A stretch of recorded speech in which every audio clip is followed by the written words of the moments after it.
Assalamualaikum warahmatullahi wabarakatuh. Kembali lagi bersama saya Muhammad Ananta Bona Burhan di channel YouTube yang banyak membahas tentang beasiswa yang ada di dalam negeri gitu ya. Pada kesempatan ini saya akan banyak sharing dengan salah satu ordi beasiswa Bank Indonesia ya. Dalam hal ini adalah Bang Husnul Fahmi. Beliau adalah mahasiswa program studi Teknik Informatika Universitas Sulawesi Barat dan salah satu ordi tahun 2019 dan 2020 untuk beasiswa Bank Indonesia. Nah, mungkin Bang Husnul bisa memperkenalkan dirinya terlebih dahulu. Oke, Assalamualaikum warahmatullahi wabarakatuh, teman-teman channel dari Ananta Buana. Perkenalkan, nama saya Husnul Fahmi dari program studi Teknik Informatika Universitas Sulawesi Barat.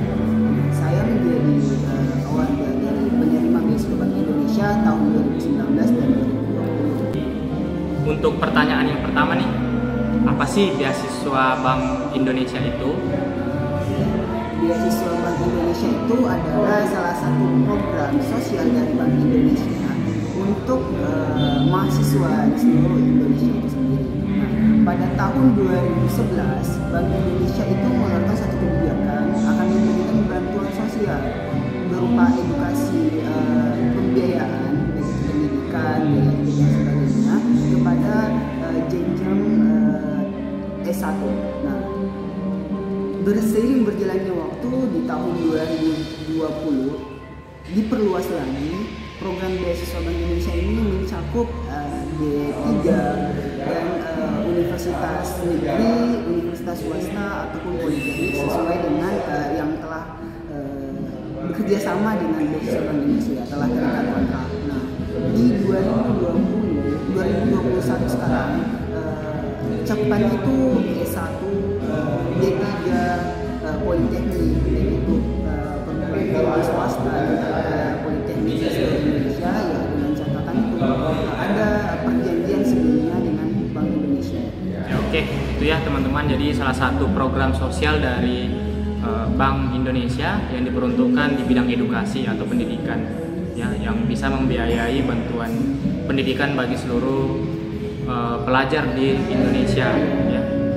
Jadi sudah berkembang, dulu hanya S1, sekarang berkembang ke D3 dan ada yang tingkat sekolah ya. Iya, tingkat sekolah SMK yang terbaru. Dan untuk periodenya kami mendapatkan jangka waktu selama 1 periode 2 semester. Nah, itu untuk uang pembinaan atau bantuan finansial itu sebesar 1 juta per bulannya. Jadi dalam hitungan tahun total itu sekitar 12 juta.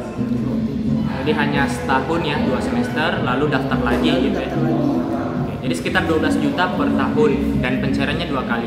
Oke, lanjut nih.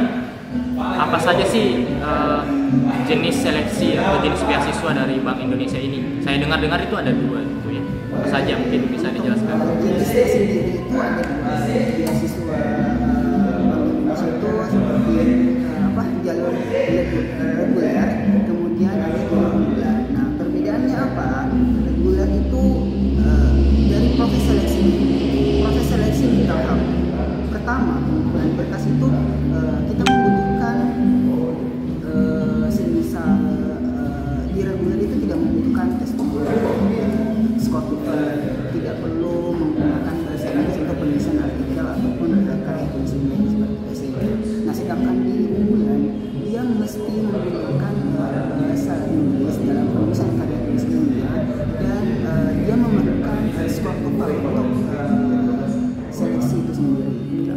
Dan ini juga ketika kita sudah dikatakan lolos untuk penerima beasiswa Bank Indonesia, kita tidak mendapatkan uang saja, tapi Bank Indonesia memberikan kita wadah untuk mengetahui bagaimana caranya kita berekspresi, menyalurkan produktivitas yang berkaitan dengan program kerja itu di komunitas generasi baru Indonesia atau Gen Z Sulawesi Barat, karena saya dari Sulawesi Barat.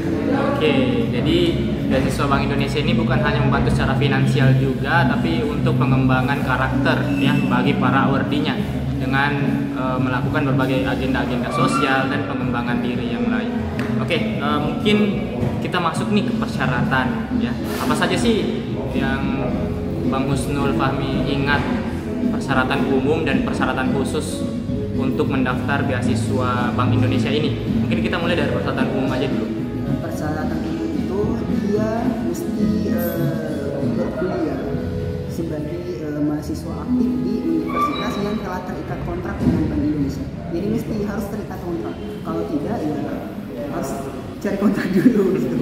Harus bekerja sama dulu ya. Bekerja sama dulu dari pihak universitas dan beasiswanya itu dari Bank Indonesia. Kedua, harus memenuhi 40 SKS dari yang telah diprogramkan. Jadi harus semester 3 dari 40 SKS. Selanjutnya, mahasiswa ini harus memiliki IPK dari 3,0 dari skala 4,0 itu sendiri. Oke, kalau persyaratan khusus mungkin dari seleksi berkasnya mungkin. Untuk khusus seperti ada rekomendasi dari kampus atau dari luar kampus, surat aktif kuliah, kemudian ada esai, kemudian identitas biodata, tambah lagi harus menyertakan surat siap peran aktif dalam komunitas itu, karena kalau kita sudah dinyatakan lolos ya kembali lagi kita tidak diberikan uang secara cuma-cuma, tapi kita diminta untuk berkontribusi untuk masuk dalam generasi baru Indonesia, karena itu adalah komunitas di bawah naungan Bank Indonesia. Oke, sip. Jadi itu ya persyaratan umum dan persyaratan khusus yang harus dipenuhi ya sebagai syarat wajib untuk mendaftar beasiswa Bank Indonesia ini. Nah, jadi tadi tahapan seleksinya ada dua ya. Ada dua. Pertama berkas, kemudian tes wawancara. Nah, mungkin bisa ceritakan sedikit bagaimana proses wawancaranya? Untuk wawancara, kita kan pertama sudah mengumpulkan berkas. Nah, berkas itu seperti yang tadi saya sebutkan, gambarnya seperti portofolio. Nah, untuk portofolionya sendiri seperti proyek-proyek yang telah kita laksanakan sebelumnya. Nah, proyeknya itu akan dipertanggungjawabkan nanti di tes wawancara. Dia tanyakan, Anda ini telah melakukan proyek apa saja? Misalnya, saya ahlinya di bidang desain, saya mampu mengkomunikasikan aplikasi-aplikasi desain, atau saya pernah melakukan pelatihan desain dan lain sebagainya. Jadi di saat interview dia lebih membahas skill dan apakah skill itu cocok untuk masuk di Bank Indonesia sendiri, dapat menerima beasiswa Indonesia dan bergabung di komunitas generasi baru Indonesia. Oke, jadi itu teman-teman ya, proses seleksi wawancaranya kita harus mengenalkan diri kita secara stand out ya, apa yang unggul dalam diri kita sehingga kita layak menjadi awardee beasiswa Bank Indonesia gitu ya, untuk menjadi anggota Genbi nanti. Nah, berbicara mengenai pasca lulus beasiswa unggulan, beasiswa Bank Indonesia, beasiswa Bank Indonesia. Nah, kan kita ada otomatis masuk di Genbi ya. Mungkin jelaskan nih apa sih Genbi itu dan program-programnya apa saja. Nah, untuk setelah kita dinyatakan lolos dalam beasiswa Bank Indonesia, otomatis kita akan masuk di dalam wadah yang namanya Genbi.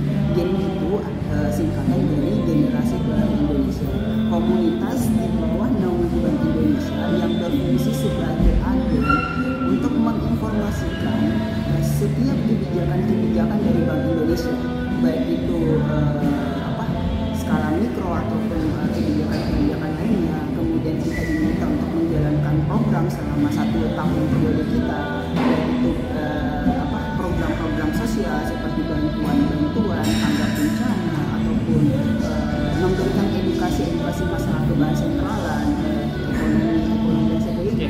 Ya, jadi itu ya program dari Genbi, banyak untuk melakukan kegiatan-kegiatan sosial yang mendukung dari induknya ini adalah Bank Indonesia. Ya, jadi untuk melakukan penyuluhan kepada masyarakat, melakukan edukasi ya, dan kegiatan-kegiatan bantuan sosial yang lain. Nah, mungkin terakhir nih, apa saja sih tips dari Bang Fahmi selaku awardee kepada calon awardee lain yang ingin mendaftar Bank Indonesia?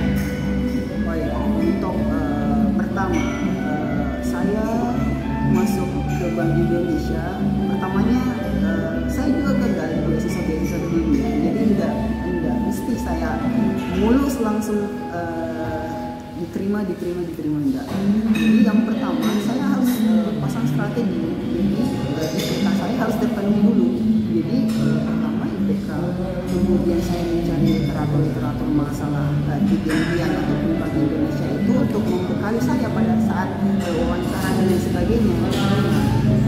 Selanjutnya saya ikut kompetisi juga. Kenapa? Sebagai itu nilai jual bahwa saya telah membuktikan bahwa saya mampu bersaing dengan orang-orang luar dengan prestasi-prestasi saya. Nah, sembari kita bersaing, kita juga harus meningkatkan skill yang dibutuhkan di zaman sekarang. Selain itu, kita juga harus meningkatkan proyek-proyek sosial ke masyarakatan kita, bahwa kita peka terhadap sosial, kita peka dengan lingkungan kita seperti itu. Jadi Bank Indonesia pasti tertarik bahwa orang ini memiliki kepekaan terhadap lingkungan, dia memiliki skill yang kita butuhkan sebagai agen untuk menginformasikan bahwa kegiatan-kegiatan Bank Indonesia ini seperti ini. Nah, setelah itu kita sudah mempersiapkan diri. Nah, kita harus mengikuti step by stepnya, karena kalau kita tidak mengikuti step by stepnya, ya percuma seperti itu.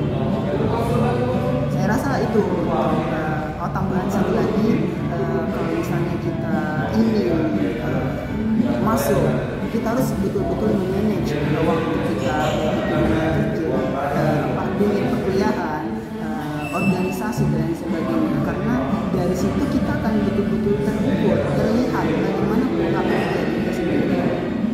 Oke, ya itu ya teman-teman. Jadi harus mempersiapkan diri dan mempersiapkan berkas-berkas untuk mendaftar beasiswa Bank Indonesia ini ya. Nanti setelah masuk ada manajemen waktu yang harus kita atur gitu ya, untuk manajemen antara beasiswa, perkuliahan dan organisasi.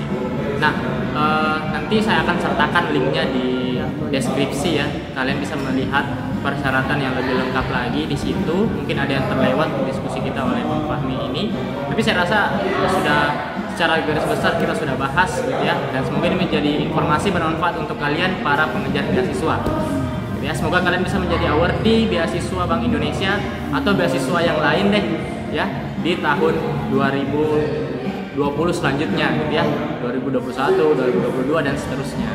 Oke, terima kasih, sampai jumpa di pembahasan beasiswa yang lain.